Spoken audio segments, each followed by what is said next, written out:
Welcome back to Politics Tonight, where we dig and go beyond the headlines. And tonight I'm joined by a lawyer and former House of Representatives contestant, Amina Ibrahim Bibi Faruq, for discussion on improving women participation in governance and politics. All right, Barrister, let's talk about efforts by the immediate past First Lady, and that's Aisha Buhari, to get the 9th National Assembly to make every constituency to have a female lawmaker. I mean, this bill was defeated. What do you think is the best approach? Again, maybe if we had had a law, it would have been good. I remember I was also at the National Assembly when that thing came up and it was defeated, and you could hear the men. We were outside and we could hear the men all screaming, you know, nay, nay, nay, nay.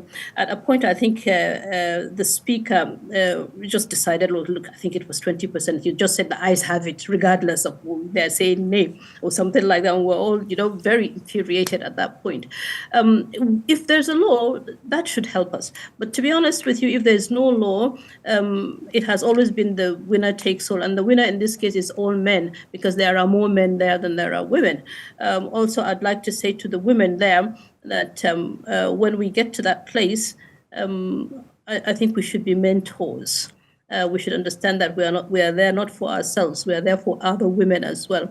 When I was campaigning, I was telling women that I am campaigning under the banner of the PDP, but I am not campaigning for just that. I am campaigning for all women, because regardless of what party a woman is, she is a woman first before she, you know, any other party, and we need to have ourselves propped up in that place.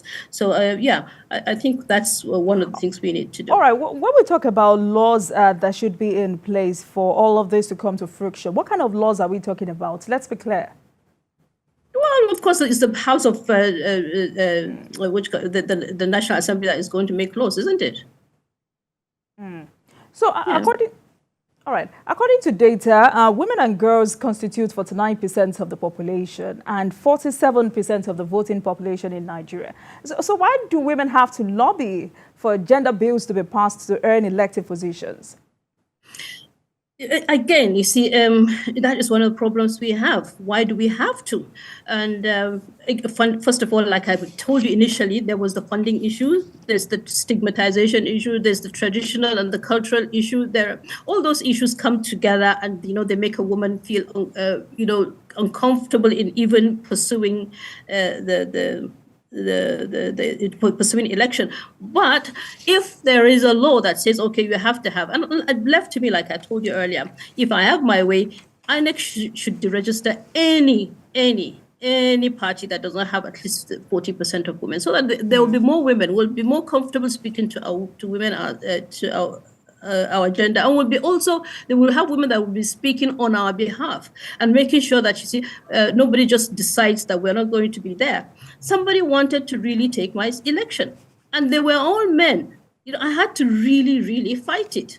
I had to fight, because in fact, the certificate of return was not even given to me when it was given to everybody else, because the man was out there trying to do some shenanigans, trying to pay off other people to take my certificate of return. Now, if that had happened and they'd taken my certificate of return, I would have had no foot to stand on.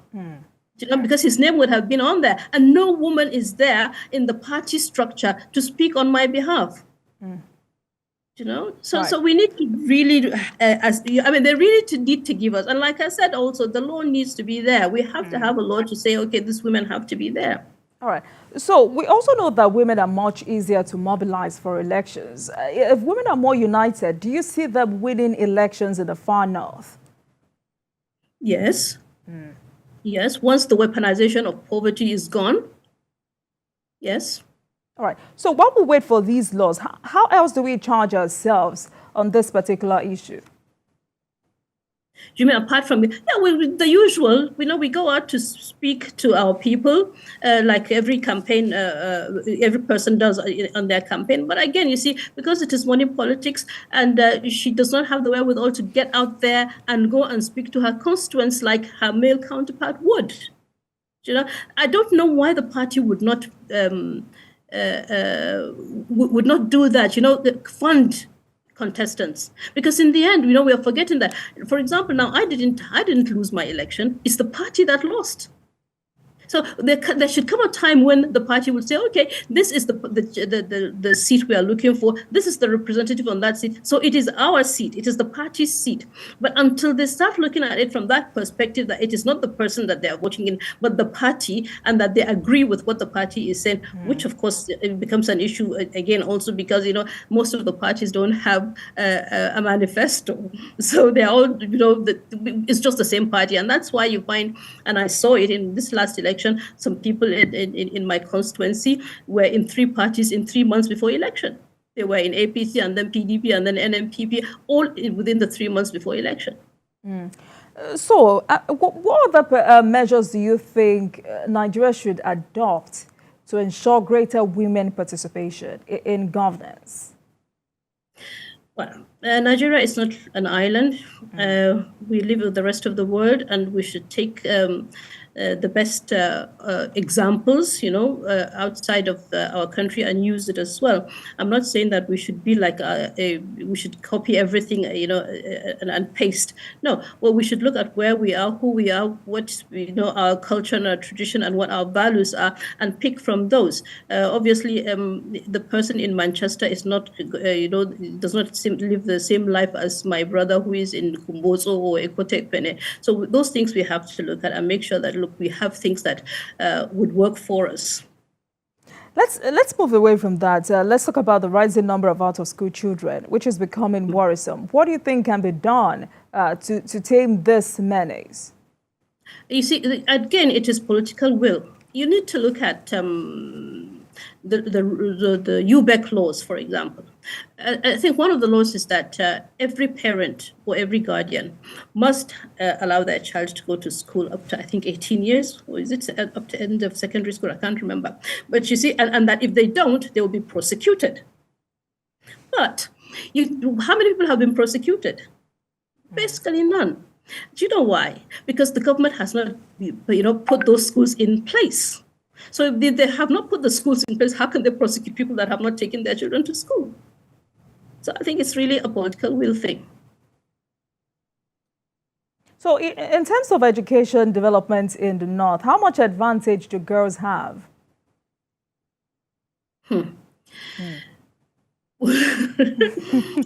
There is at least some movement, but again, there's a regression. Regression in my view, because when I went to school, I remember when I went to a boarding primary school and I was 9 years old at that time. I remember that even though it was a military government, but the late Audubago had this policy where they would go and remove girls from the streets, those girls that are hawking, and bring them into that boarding primary school. And when we go on holidays, they would remain in school because they are not going back to that community that would put them to go hawking again. And from what I gathered, I'm not very sure, but somebody told me that one of them I was asking about, I said, oh, she became a commissioner in some state somewhere. Now you can imagine how her life had changed, and all because somebody had the foresight to say, okay, she doesn't need to be on the street, she has to be in school. These things don't happen these days. There are more private schools than there are government schools. And the private schools are all economic schools. They're money-making ventures, unlike the government schools. And the government schools don't have the kind of quality teaching, unfortunately, a lot of the times that they should have. There's a particular political party that takes students out of the country to go and study. It's a good thing, it's a laudable thing, and I applaud them for that. But I think also, in my view, they're doing it the wrong way. Instead of taking 300 students to Canada or to England or India or wherever, you could also get 300 professors to come and teach 300,000 or 3 million. Do you know what I mean? So that the value of the education is more, because if you think your educational system is not so good, that's why you have to take them out of the country. Bring the lecturers back to your country, and put give the conducive atmosphere for them to be able to do their work and let the children learn. All right, so let's talk about awareness. How much awareness are we getting in the Northwest to ensure that more parents send their girls to school? There is awareness, to be honest, but also there's the lack of the wherewithal to send them to school. I remember when I was campaigning, a few times I have met this particular one that was indelible in my mind. And I was coming from Gabasawa towards Gezawa, and I saw a young boy carrying, 2 exercise books. And I stopped and I asked him, where is he going? That was around 12 o'clock in the afternoon. And he said he was going to school. I said, well, school is almost finished. He said, yeah, because he has to walk. So why can't we bring school close to the child? If we bring school close to the child, even the mothers will be happier to let them go to school. But if he has to commute 2 or 3 hours, obviously, there are times the mother will just say, look, just stay at home. We are mothers first before we are anything else, in as much as we would want that education for the child. Right, but do you consider this awareness at par with the menace this has caused in the Northwest? Yeah. Oh, it's a huge menace. Of course it is. Right. So, still on this, the girl child continues to face so many challenges. But let's pick abuse. What do you think can be done to eradicate this? And like I said earlier, there has to be the political will. Let me tell you, from my own perspective as a Northern Nigerian woman, if I didn't have the opportunities that I've had, and I have a daughter who has gone all the way to primary school, and there's no secondary school close by, or there's no secondary school to go to. This is one of the reasons why girls get married early. Because I would rather, even as educated as, I would say, as I am now, if I have a daughter that is 15 or 13 or 14, my mind is not going to be at rest if she's not doing anything. If she's just, just being on the streets, that's all. Or she has to go hawking. I don't think any mother wants that. The moment they get a husband, they feel, okay, she's going to be a responsible, respectable woman now. They are better off that way than allowing her to just walk the streets. The moment you bring those schools into the communities and you use those laws, we have every white, green, orange, whatever paper in Nigeria, we have it. We have fantastic laws. It's just their implementations and the political will to follow up that is the problem. But if you have those schools closer to the child, I swear to God, many people will take their girls to school regardless. They would prefer that. They see us also, and they know it is school that brought us to where we are. That we couldn't just have been who we are because. So they want the same for their children as well. All right. So, Barrister, when you say political will, I would like to know political will on the part of who? The governor, the federal lawmakers, State House of Assembly members, or critical stakeholders? Who? All of them. All of them, because everyone has a role to play. Everyone has a role to play. Right. If we look at education, for example, the budget starts from the federal. Whatever if the federal government says it's just going to give 1%, it's 1%, then everybody's going to get 1%. So they have to look at it from the highest point to the lowest point as well. Right. So how much damage is insecurity causing in this out-of-school children's syndrome in the Northwest? You see, the insecurity for us in the Northwest is not just because of the young children. The young children have just found themselves in that. Insecurity is also a part of the will to make sure that the areas or the states or the wards are secure. When I was growing up, we had a system. It's called Meungwa system, where if I come to your area and you live, say, for example, in Hotoro, if I come to you to visit you, you would have to report to the ward head in Hotoro that Habja Amina is coming to visit. Let's say I'm a man, for example, because usually women wouldn't do that. But the man would have to go to the Meungwa. This person has come, he's visited me for so many days. This is what work he does. He has come to do this business and he's leaving on such and such a date. Or if they're coming to move in, then before they buy the house, all those things have to be put in place.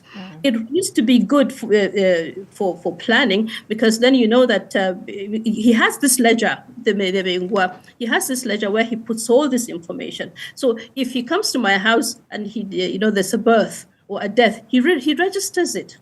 And if a child gets to 16 or 18 or whatever time it is that they pay tax, he registers it. So if there are 10 people in my house today and tomorrow, next year it becomes 20 people, he knows that he has to report to the higher authorities that there are more people now in his ward, and therefore he needs extra classrooms, he needs extra hospital, he needs extra this, all those things. And this is the tax now that he is collecting. Why did we stop? Now that we can even do it better. In my view, we have children now that are so conversant with the computer. They know how to do these things like you wouldn't believe it.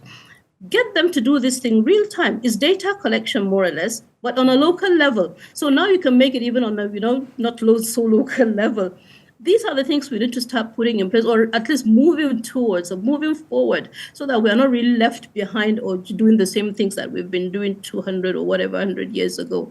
And I think this can be done. Fantastic. So what will you advise the president to do? That's away from all we've been discussing. So what will you advise the president to do towards tackling the multiple problems facing the country? First of all, as a woman, and as women now, I would say God. Let him be godly in the sense that, look, he should be fair. He should be honest to himself and to the country. And he should understand that he swore to do this. First of all, that is the most important, and that's the basis. Then he should look at insecurity, first of all. Because whatever we want to do in this country, if there's no security, it's not happening. It will not happen.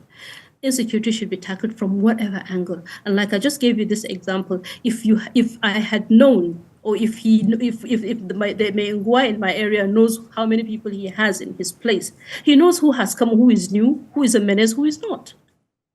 But as we speak now, people would come from whatever part of the country they are coming from in big luxurious buses. They will go and get deposited in the middle of your town, get to the marketplace, and they just dissolve in there. You don't know where they are from, who they came to see, how long they are staying, what business they are doing, whether they are good people there or they are not. This is how we are living now in Nigeria. It shouldn't be. So insecurity has to be tackled first. And then, of course, resources. Look, we say, okay, Nigeria is just dependent on oil. That is why we have a problem. Well, so is Saudi Arabia. It's dependent on oil. So why are we different? Is it because we are so many? So if we are so many, how do we diversify from the oil and what you do? And if it is the electricity, power generation and all that, this is a country that has water, that has wind, that has sun. Why should we even be speaking of electricity or lack of electricity? Those are the things I think. This is from my own pedestrian way of thinking, and families should be able to be families in the sense that give people a decent living wage. I retired as a deputy director, more or less like a director. I was acting director. And my salary at that point was 156,000 naira. If I were a man with a wife and 4 children and a car and a house and a hospital and school, and tell me, how do I survive on that? So those are the things I think he needs to look at. He needs to be human. Look at Nigeria from that perspective. All right. So before I let you go this evening, it's important that I ask you this. You're a lawyer by training. Why did you opt to be a lawyer? I went to a Catholic school. My father also is a very, very liberal person, was a very liberal person, and he wanted me to know all that I could ever know. He gave me 3 things, he said. Do whatever you want to do in this world, you can do it. If you are good to that is, if you don't deceive yourself, you don't deceive others, and you don't commit a sin against God. He said, and I will support you, whatever you want to do. So, and when I went into Catholic school, it dawned on me that, look, there's a difference between women and in Christianity and women in Islam. It became an issue for me to discuss. And I used to discuss it with my father. But I still, all the same, came out and decided I was going to read English. Basically because my father was also a teacher before he became a politician. Then I met up with a very good family, the family of Bashir al-Hattum, who was the minister, or one-time minister in the country, and his wife, a very good sister. Her sister, we grew up together. And he said to me, look, you can speak English already because your father has made you learn to speak English and Arabic. He said, just read law, then you'll be able to have 2 degrees, English and law. And he is a lawyer now also. So he gave me that idea, and he said I should read law. And he gave me my first law books. And up until this time, he's still my mentor. He still gives me, he's the one that accommodates me in my office, my law office in Abuja. So yeah, that's why I read law. And also because I wanted to know about English and Islamic law. And I did the comparative laws, just so I can understand myself better and accept my religion also better. Oh, interesting. Thank you. Thank you so much, Barrister Amina Ibrahim Bibi Faruq. Thank you so much for coming on Politics Tonight. Yeah, it's indeed an honor having this conversation with you this evening. Thank you so much. And I look forward to more conversation with you. Thank you. Oh, yeah. Oh, yeah. Thank you. Thank you very much. Have a great evening. You too. Thank you very much.